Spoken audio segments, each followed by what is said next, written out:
আসসালামু আলাইকুম। আশা করি সবাই ভালো আছেন। আইএসওর পরবর্তী পার্টে চলে আসলাম।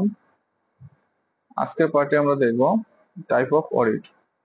অডিট কত প্রকার ও কি কি এবং কোনটাকে কি বলে সেটা সম্পর্কে আমরা বিস্তারিত জানবো। তো অডিট সম্পর্কে আমাদের অনেকেরই কিছু ভ্রান্ত ধারণা থেকে থাকে এবং অনেকে হয়তো বা বোঝার কিছু আন্ডারস্ট্যান্ডিং প্রবলেম থাকতে পারে। সেই ক্ষেত্রে আমরা আজকে একটা অডিট কিভাবে পরিচালিত হয় এবং কোনটাকে কি অডিট বলে সেটা সম্পর্কে আমরা বিস্তারিত জানতে পারবো। তো অডিট সাধারণত তিন প্রকার। প্রথম হলো first party audit. First party audit কি? Internal audit. ইন্টারনাল ম্যানেজমেন্ট, যে ম্যানেজমেন্ট থেকে একজন ডেডিকেটেড পার্সন থাকে, সে হবে অথরাইজ পার্সন এবং সার্টিফাইড, যার ইন্টারনাল অডিট পরিচালনা করার অথরিটি আছে এবং ইন্টারনাল কোড অফ কন্ডাক্টের উপরে এবং চেকলিস্টের উপরে সে অডিট করার মতো অ্যাবিলিটি আছে এবং সে ওই ইন্টারনাল চেকলিস্টের উপর যে অডিটটা করে সেটা হলো ফার্স্ট পার্টি অডিট। অবশ্যই ফার্স্ট পার্টি অডিট করার জন্য তাকে ইন্টারনালি ক্যাপাবল হইতে হবে এবং সার্টিফাইড হইতে হবে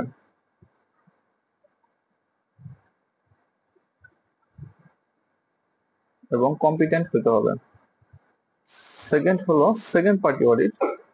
সেকেন্ড পার্টি অডিটটা হলো কাস্টমার বাইং হাউস যে অডিটটা পরিচালনা করে, অথবা ভেন্ডর এক সাপ্লায়ার যে ইভালুয়েশন করার জন্য যে অডিটটা করে থাকে সেটা হলো second party audit.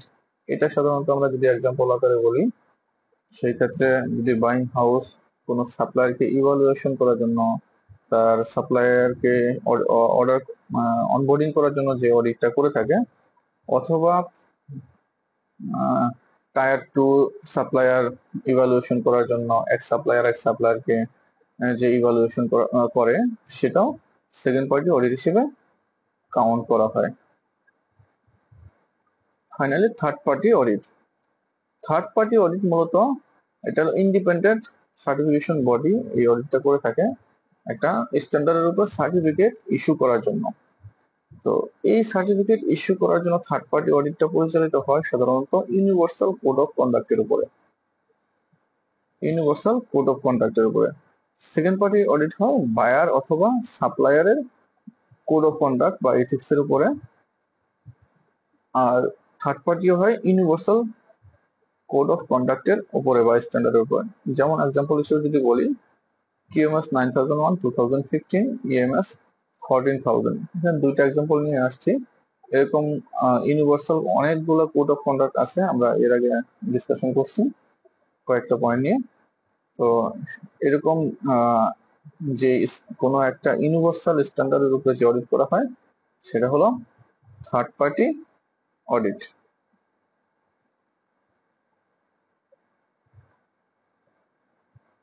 Types of third party audit. Third party audit আবার কত প্রকার? থার্ড পার্টি অডিট আবার তিন প্রকার। তিন ধরনের থার্ড পার্টি অডিট রয়েছে। তার মধ্যে এক নম্বর হলো জয়েন্ট অডিট। জয়েন্ট অডিট হলো যখন দুইটা সিবি বা দুইটা সার্টিফিকেশন বডি একটা স্ট্যান্ডার্ড সেম স্ট্যান্ডার্ডের উপর অডিট পরিচালনা করে থাকে, তাকে জয়েন্ট অডিট বলে। যেমন এসজিএস অথবা ইন্টারটেক, দুইটা সার্টিফিকেশন বডি এসে যদি একটা স্ট্যান্ডার্ড যেমন ISO 9001 2015 এর উপরে যদি একটা স্ট্যান্ডার্ডের উপরে অডিট পরিচালনা করে সার্টিফিকেট ইস্যু করে, তখন তাকে সেটা জয়েন্ট অডিট বলে। দুই নম্বর হলো কম্বাইন্ড অডিট। কম্বাইন্ড অডিট হলো যখন একটা সিবি বা একটা সার্টিফিকেশন বডি দুইটা স্ট্যান্ডার্ডের উপরে অডিট পরিচালনা করে, তখন তাকে কম্বাইন্ড অডিট বলে।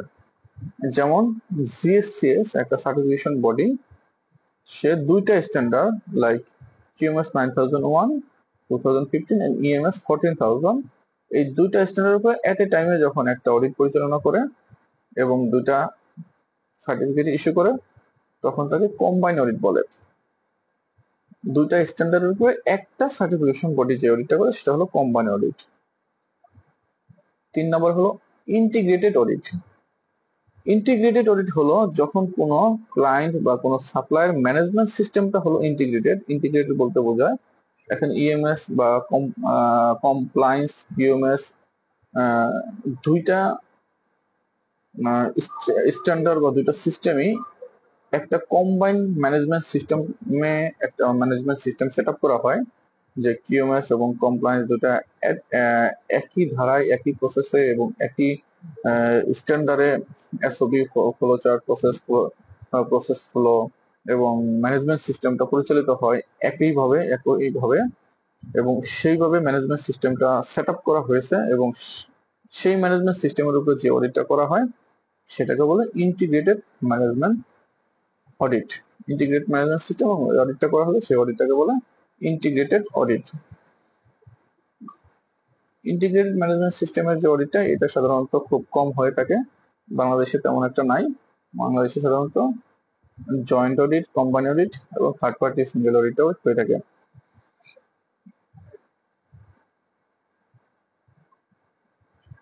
থার্ড পার্টি অডিটের প্রসেস, যেহেতু আমরা থার্ড পার্টি অডিট এটা নিয়ে একটু বিস্তারিত জানতে যাচ্ছি, সেক্ষেত্রে আমরা থার্ড পার্টি অডিট সম্পর্কে আমরা একটু জানবো।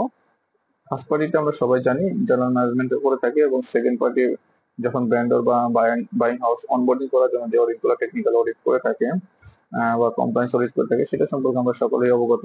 বাট থার্ড পার্টি এবং সার্টিফিকেশন অডিটটা নিয়ে আমরা একটু দ্বিধাদ্বন্দ্বে থাকি, সেই জন্য এটা সম্পর্কে আমি একটু বিস্তারিত বলার চেষ্টা করতেছি।